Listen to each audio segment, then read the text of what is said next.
पंडित अनिरुद्ध आचार्य यानी कि अनिरुद्ध राम तिवारी ये सोशल मीडिया पर हमेशा ही छाए रहते हैं अपनी वीडियोस के कारण। लोगों को कभी बहुत अच्छा ज्ञान दे देते हैं, आज की लैंग्वेज के हिसाब से लोगों को दुनियादारी सिखा देते हैं।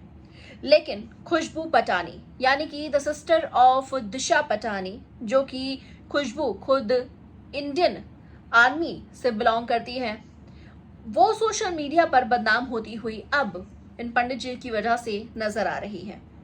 पंडित जी ने एक वीडियो में ये कह दिया कि बहुत सारी लड़कियां मुंह मारती है लिविंग रिलेशनशिप में रहकर, तो आखिर उन पर ट्रस्ट कैसे किया जाए। लड़कियां लाते हैं 25 साल की, अब 25 साल की लड़की 4 जगह वो मुंह मार। उन्होंने इस तरह की बातें कही, बहुत सारे लोगों ने इसके ऊपर ऑब्जेक्शन भी उठाया, लेकिन खुशबू ने आखिर क्या इस पे कहा है आइए आपको दिखाते हैं।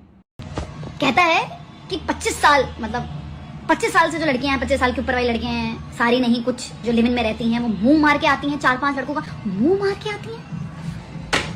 अगर ये मेरे सामने होता ना, मैं इसको समझा देती कि मुंह मारना क्या होता है। I would have made him understand clear and these are bloody anti nationalist lot. You should never be supporting such bastards of highest order. All the namards of the society, all the namard of the society is following this. Remember, he is saying लड़कियां live in में होती मुंह मार के आती। उसने ये क्यों नहीं बोला जो लड़के लिव इन में रहते हैं वो भी मुंह मार के आते? क्यों नहीं बोला उसने? क्या कि लड़की अकेले लिव इन में रहती है? और लिव इन में रहना क्या गलत है भैया? क्या गलत है? अगर शादी करके पूरा बर्बाद करके एक दूसरे के घरों को, उससे बेटर अगर जो इंसान दिमाग लगा रहा है कि माँ बाप ने शादी करके ड्रामा मार रखा है, उससे पहले मैं खुद जाके देख लूं भाई ठीक है ठीक नहीं है, उसमें क्या गलत है? खुशबू ये कह रही है कि लड़कियां मुंह मारती है। इस बास्टर्ड को ये समझाना होगा। अगर ये मेरे सामने होता तो मैं इसे ये चीज समझा देती। इसने लड़कियों का नाम लिया है, लड़के क्यों नहीं बोला? क्या लड़के लिविंग में नहीं रहते? क्या लड़के मुंह नहीं मारते? इसने ये बात बोलने की हिम्मत कैसे कर दी? इस तरह से वो भड़कती हुई नजर आ रही थी और लोगों ने उन्हें ट्रोल करना शुरू कर दिया कि भाई यहाँ तो फेमिनिज्म का झंडा ये लहराने लग गई है, लगता है इसके साथ भी कुछ ऐसा ही हो रहा है, यहाँ पर इस बात पर ये ऑफेंड हो गई है। तरह तरह की बातें करी जा रही हैं खुशबू पर। कहा जा रहा है कि आखिर इस बात पर भड़कने की जरूरत ही क्या थी? कौन है खुशबू जो लाइमलाइट में आने की कोशिश कर रही है? कैसे बिग बॉस शो में जाना है? अनिरुद्ध आचार्य को पंडित, महान पंडित मानकर खुशबू को यहाँ गाली दी जा रही है कि उनके खिलाफ उल्टा कह रही है, उसे ही गाली देकर।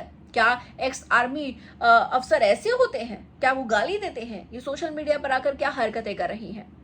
वेल, खुशबू ने यहाँ पर ये कहा है क्लियरली अपने शब्दों में, भले ही गाली देते हुए कि लड़कियां मुंह मारती है। ये उन्होंने जो स्टेटमेंट दिया है वो बहुत ही ज्यादा घटिया है।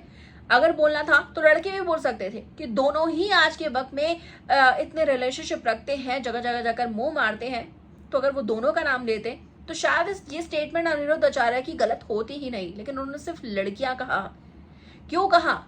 क्योंकि वो उनकी कहीं ना कहीं सोच दिखाते हैं कि लड़के जाकर कुछ भी करें वो गलत नहीं होता, लेकिन लड़कियां आज भी कर रही है तो वो गलत है। उनकी पाबंदी जरूर होनी चाहिए, उन्हें वो हक नहीं मिलने चाहिए। और यही खुशबू का इस बात को बताने का एक तरीका था जो उन्होंने गाली देकर बताया। लोगों को बहुत ही ज्यादा ऑफेंसिव लगा है। और आप इस बारे में क्या कहना चाहेंगे हमें कमेंट सेक्शन में जरूर लेकर बताइएगा। वीडियो को लाइक शेयर, चैनल को सब्सक्राइब किए बिना बिल्कुल भी ना जाए।